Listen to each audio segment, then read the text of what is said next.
প্রতিদিন পৃথিবীতে অসংখ্য রহস্যময় ঘটনা ঘটে। কিছু রহস্যের সমাধান মানুষ করতে পারে না, আবার অনেক রহস্যের কোনো সমাধান পাওয়া যায় না। কিছু রহস্য অমীমাংসিতই থেকে যায়। এমনই একটি রহস্যময় ঘটনা মালয়েশিয়ান এয়ারলাইন্স HM370।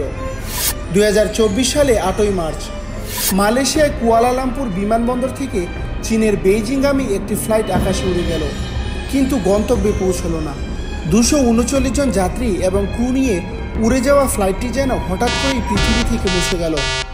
MH370, যেটি আজও পৃথিবীর সবচেয়ে রহস্যময় নিখোঁজ ঘটনার প্রতীক। আজ আমরা জানব সেই দিনের প্রতিটি ঘটনা, তদন্তের চমকপ্রদ তথ্য এবং উঠে আসা বিভিন্ন ষড়যন্ত্র তত্ত্ব।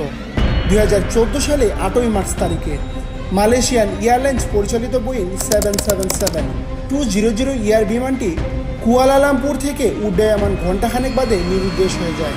বিমানটিতে 15টি দেশের 12 জন কর্মী ও 227 জন যাত্রী সহ মোট 239 জন যাত্রী ছিলেন, যাদের অধিকাংশই চীনা।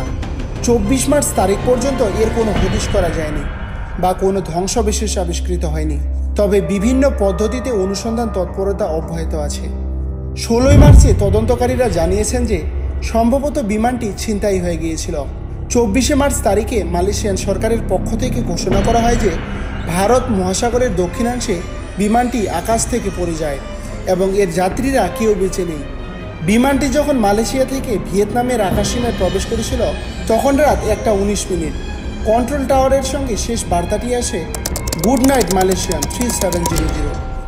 তার পরের মুহূর্তেই বিমানটি রাডার থেকে হারিয়ে যায়। এরপর যা ঘটে তা এক কথায় অভাবনীয়। বিমানটি উল্টো দিক দক্ষিণ পশ্চিম দিকে মোড় নেয়। মিলিটারি রাডারে দেখা যায় এটি মালাক্কা প্রণালী পেরিয়ে ভারত মহাসাগরের দিকে চলে যাচ্ছে, কিন্তু তারপর এর আর কোনো খোঁজ মেলেনি। শুরুতে 12টিরও বেশি দেশ সম্মিলিতভাবে মালাক্কা প্রণালী ও দক্ষিণ চীন সাগরে মোট 27,000 বর্গ নটিমাইল 93 বর্গ কিলোমিটার 36 বর্গ মাইল এলাকা জুড়ে নিখোঁজ বিমানটির খোঁজ অনুসন্ধান চালিয়েছে।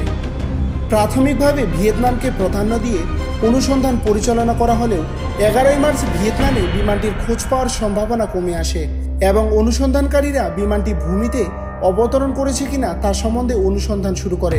12ই মার্চ কর্তৃপক্ষ মালাক্কা প্রণালী ও উত্তর পশ্চিমের আন্দামান সাগরের অনুসন্ধান শুরু করে। বিমানটি নিখোঁজের 2 মাসের অল্প কিছু সময় পর যুক্তরাষ্ট্র ভিত্তিক সাংবাদিক নাইজেল ক্যাথরিন তার ফ্লাইট HM370 দ্য মিস্ট্রিক নামক গ্রন্থে দাবি করেন যে যুক্তরাষ্ট্র থাইল্যান্ড যৌথ সামরিক মহড়াকালে ওই বিমানটি গুলিবিদ্ধ হয়। প্রায় একই সময়ে মালয়েশিয়ার নেতা মাহাথির বিন মোহাম্মদ সন্দেহ প্রকাশ করেন যে বিমানটি নিখোঁজ হওয়ার সঙ্গে যুক্তরাষ্ট্রের গোয়েন্দা সংস্থা CIA এর যোগসূত্র থাকতে পারে। মালয়েশিয়ান এয়ারলাইন্স 7:24 একটি সংবাদ প্রতিবেদন প্রকাশ করে। তারা জানায় 2:40 বিমানটির সাথে তারা যোগাযোগ হারিয়েছে ও অনুসন্ধান এবং উদ্ধার অপারেশন শুরুর ঘোষণা দেয়। পরবর্তীতে জানানো হয় সাবাং এয়ার ট্রাফিক কন্ট্রোল 1:22 থেকে বিমানটির সাথে যোগাযোগ হারায় এবং মালয়েশিয়ান এয়ারলাইন্স 2:40 ব্যাপারটি নিশ্চিত করে। রাডার স্ক্রিন থেকে বিমানটি উধাও হওয়ার পূর্বে এর কোনো কর্মী বা বিমানে অবস্থানন্তর কোনো যাত্রীর কাছ থেকেই কোনো ধরনের বিপদ সংকেত বা কোনো খারাপ আবহাওয়া যান্ত্রিক ত্রুটির খবর পাওয়া যায়নি। 11ই মার্চ এয়ারলাইন একটি সংবাদ প্রতিবেদন দাবি করে বিমানটি থেকে কোনো বিপদ সংকেত বা কোনো ধরনের বেতার যোগাযোগ করা হয়নি। এয়ারলাইন্সের তথ্য অনুসারে এর সকল বিমানসমূহ এবং বিমান যোগাযোগ অ্যাড্রেসিং এর প্রতিবাদে সিস্টেমের ACARS এর সাথে যুক্ত ছিল।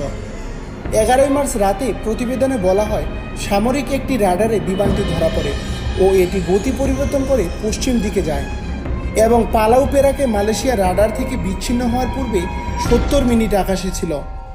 বিমানটি পরবর্তীতে ট্র্যাক করে দেখা যায় বিমানটি কিছুটা নিম্ন উচ্চতায় মালয়েশিয়া হতে মালাক্কা প্রণালীর দিকে যায়। এই অবস্থানটি ছিল বিমানটি সাধারণ রাডার থেকে বিচ্ছিন্ন হওয়া আনুমানিক 500 থেকে 311 কিলোমিটার দূরে। 227 জন যাত্রীর 2/3 চীন নাগরিক, তাদের মধ্যে 19 জনের একটি শিল্পী দল, সাথে 6 জন পারিবারিক সদস্য ও 4 জন স্টাফ কুয়ালালামপুরে তাদের লিপিবিদ্যা প্রদর্শন করে দেশে ফিরছিলেন। 38 জন যাত্রী মালয়েশিয়ার, বাকি যাত্রীরা 13টি দেশের ভিন্ন ভিন্ন দেশের নাগরিক। মোট যাত্রীর মধ্যে 20 জন ছিলেন টেক্সাসের অস্টিন ভিত্তিক প্রযুক্তি প্রতিষ্ঠান ফ্রিস্কেল সেন্টিমারের গবেষক 20 জনের মধ্যে 12 জন মালয়েশিয়ান নাগরিক এবং 8 জন চীনের নাগরিক। নিখোঁজের 1 দশকেরও বেশি সময় পরে 2024 সালের 20 ডিসেম্বর মালয়েশিয়ান সরকার এক সিদ্ধান্ত জানায়। তারা হারিয়ে যাওয়া এবং বিমানটির ধ্বংসাবশেষ খুঁজে পেতে যুক্তরাষ্ট্রভিত্তিক অনুসন্ধানী সংস্থা ওশান ইনফিনিটির সঙ্গে $70 মিলিয়ন একটি চুক্তি অনুমোদন করেছে। তবে খোঁজ না পেলে বিল পরিশোধ হবে না। MH370 নিখোঁজ হওয়ার পর অনেক তথ্য উঠে আসে। কেউ বলেন এটা কোনো সন্ত্রাসী হামলা ছিল, আবার কেউ বলেন বিমানের পাইলট ইচ্ছাকৃতভাবে বিমানটি সরিয়ে নিয়ে গেছে।